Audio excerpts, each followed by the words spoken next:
किं पुनर्ब्रह्माणः पुण्या भक्ता राजर्षयस्तथा अनित्यं सुखम लोकमिमं प्राप्य भजस्व माम।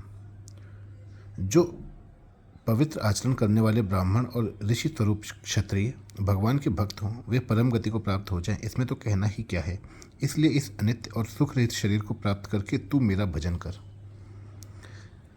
व्याख्या। किम पुनर्ब्रह्माणा पुण्या भक्ता राजर्षयस्तथा।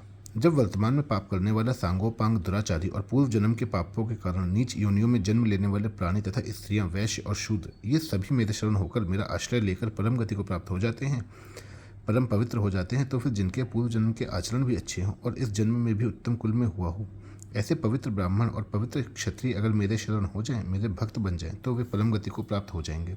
इसमें कहना ही क्या है, अर्थात वे निस्संदेह परम गति को प्राप्त हो जाएंगे। पहले 30वें श्लोक में जिसको दुराचारी कहा है उसके विपक्ष में यहाँ पुण्य पद आया है, और 32वें श्लोक में जिनको पाप योनिया कहा है उनके विपक्ष में यहाँ ब्राह्मण पद आया है। इसका आशय है कि ब्राह्मण सदाचारी भी हैं और पवित्र जन्म वाले भी हैं। ऐसे ही इस जन्म में जो शुद्ध आचरण वाले क्षत्रिय हैं उनकी वर्तमान की पवित्रता को बताने के लिए यहाँ ऋषि शब्द आया है, और जिनके जन्मारंभक कर्म भी शुद्ध हैं यह बताने के लिए यहाँ राजन शब्द आया है। पवित्र ब्राह्मण और ऋषि स्वरूप क्षत्रिय इन दोनों के बीच में भक्ता पद देने का तात्पर्य है कि जिनके पूर्व जन्म के आचरण भी शुद्ध हैं और जो इस जन्म में भी सर्वथा पवित्र हैं, वे ब्राह्मण और क्षत्रिय अगर भगवान की भक्ति करने लग जाएं तो उनके उद्धार में संदेह हो ही कैसे सकता है। पुण्य, ब्राह्मणा, राजर्षय और भक्ता ये तीन बातें कहने का तात्पर्य यह हुआ कि इस जन्म के आचरण से पवित्र और पूर्व जन्म के शुद्ध आचरणों के कारण इस जन्म में ऊंचे कुल में पैदा होने से पवित्र, ये दोनों तो बाह्य चीज़ें हैं। कारण कि कर्म मात्र बाहर से मन, बुद्धि, इंद्रियों, शरीर से बनते हैं, तो उनसे जो पवित्रता होगी वह भी बाह्य ही होगी। इस बाह्य शुद्धि के वाचक ही यहाँ पुण्य, ब्राह्मणा और राजर्षय ये दो पद आए हैं।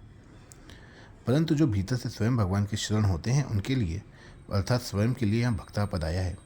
अनित्यम सुखम लोकमिमं प्राप्य भजस्व माम। यह मनुष्य जन्म अनंत जन्मों का अंत करने वाला होने से अंतिम जन्म है। इस जन्म में मनुष्य भगवान की शरण होकर भगवान को भी सुख देने वाला बन सकता है। अतः यह मनुष्य जन्म पवित्र तो है पर अनित्य है। अनित्यम अर्थात नित्य रहने वाला नहीं है, किस समय छूट जाए कुछ पता नहीं, इसलिए जल्दी से जल्दी अपने उद्धार में लग जाना चाहिए। इस मनुष्य शरीर में सुख भी नहीं है, असुखम। 8वें अध्याय के 15वें श्लोक में भगवान ने मनुष्य जन्म को दुखालय बताया था, इसलिए मनुष्य शरीर मिलने पर सुख भोग के लिए ललचाना नहीं चाहिए। ललचाने में और सुख भोगने में अपना भाव और समय खराब नहीं करना चाहिए। यहाँ इमम लोकम पद मनुष्य शरीर का वाचक है, जो कि केवल भगवत प्राप्ति के लिए ही मिला है। मनुष्य शरीर पाने के बाद किसी पूर्व कर्म के कारण भविष्य में इस जीव का दूसरा जन्म होगा, ऐसा कोई विधान भगवान ने नहीं बनाया। प्रत्युत केवल अपनी प्राप्ति के लिए ही यह अंतिम जन्म दिया है। अगर इस जन्म में भगवत प्राप्ति करना, अपना उद्धार करना भूल गए तो अन्य शरीरों में ऐसा मौका मिलेगा नहीं। इसलिए भगवान कहते हैं कि इस मनुष्य शरीर को प्राप्त करके केवल मेरा भजन कर। मनुष्यों में जो कुछ विलक्षणता आती है वह सब भजन करने से ही आती है। माम भजस्व से भगवान का यह तात्पर्य नहीं है कि मेरा भजन करने से मेरे को कुछ लाभ होगा, प्रत्युत तेरे को ही महान लाभ होगा। इसलिए तो तत्परता से केवल मेरी तरफ ही लग जा, केवल मेरा ही उद्देश्य लक्ष्य रख। सांसारिक पदार्थों का आना जाना तो मेरे विधान से स्वतः होता रहेगा, पर तू अपनी तरफ से उत्पत्ति विनाशशील पदार्थों का लक्ष्य उद्देश्य मत रख, उन पर दृष्टि ही मत डाल, उनको महत्व ही मत दे। उनसे विमुख होकर तू केवल मेरे सम्मुख हो जा। मार्मिक बात। जैसे माता की दृष्टि बालक के शरीर पर रहती है, ऐसे ही भगवान और उनके भक्तों की दृष्टि प्राणियों के स्वरूप पर ही रहती है। वह स्वरूप भगवान का अंश होने से शुद्ध है, चेतन है, अविनाशी है, परंतु प्रकृति के साथ संबंध जोड़कर वह तरह तरह के आचरणों वाला बन जाता है। 29वें श्लोक में भगवान ने कहा कि मैं संपूर्ण प्राणियों में सम हूँ, किसी भी प्राणी के प्रति मेरा राग और द्वेष नहीं है।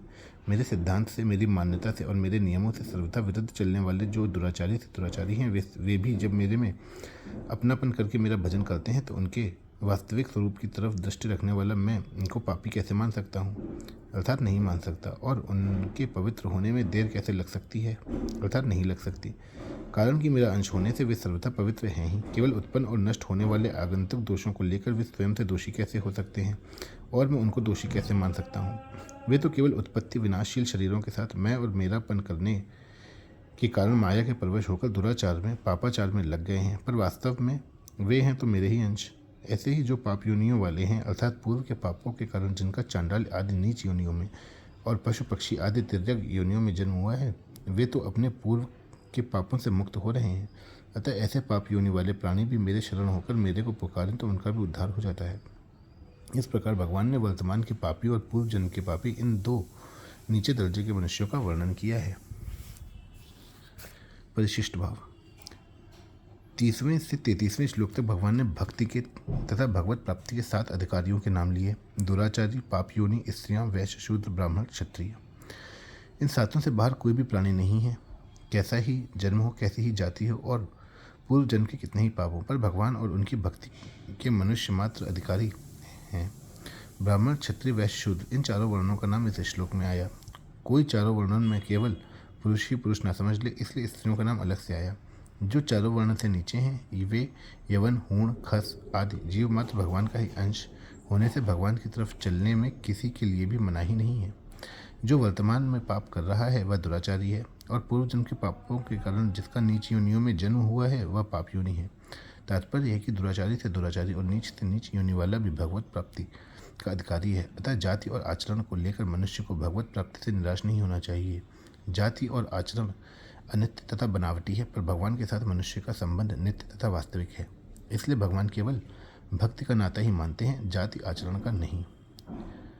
कह रघुपति सुनो भामिनी बाता, मानव एक भगति कर नाता। जाति पाति कुल धर्म बढ़ाई, धन बल परिजन गुण चतुराई। भगति हीन नर सोही एक ऐसा, बिनु जल बारिद देखी जैसा। संसार में लोग बाहर के जाति आचरण को देखते हैं, भीतर के तत्व वास्तविकता को नहीं देते, परंतु भगवान तत्व को देखते हैं कि यह सदा से ही मेरा अंश है। 7वें अध्याय के 16वें श्लोक में भगवान ने भीतर के भावों को लेकर भक्तों को अर्थार्थी, आर्त, जिज्ञासु और ज्ञानी ये 4 भेद बताए। यहाँ बाहर की मान्यता को लेकर लौकिक दृष्टि से भक्तों के 7 भेद बताए। 7वें अध्याय में तो उन भक्तों की बात है जो भगवान में लगे हैं, और यहाँ उन मनुष्यों की बात है जो भगवान में लग सकते हैं। तात्पर्य है कि वर्ण, आश्रम, वेशभूषा, जाति, संप्रदाय आदि अलग अलग होते हुए भी सभी मनुष्य अर्थार्थी, आर्त, जिज्ञासु और ज्ञानी ये 4 प्रकार के भक्त बन सकते हैं और भगवान को प्राप्त कर सकते हैं। भगवत प्राप्ति के विषय में सब एक हैं, कोई छोटा बड़ा नहीं है। भगवत प्राप्ति का अनधिकारी किसी भी योनि में कोई है नहीं, हुआ ही नहीं और हो सकता भी नहीं है। अनित्यम सुखम लोकमिमं प्राप्य भजस्व माम। अनित्य और सुख रहित इस शरीर को पाकर अर्थात हम जीते रहें और सुख भोगते रहें, ऐसी कामना को छोड़कर भगवान का भजन करते रहना चाहिए। कारण कि संसार में सुख है ही नहीं, केवल सुख का भ्रम है। ऐसे ही जीने का भ्रम है, हम जी रहे हैं, प्रत्युत प्रतिक्षण मर रहे हैं।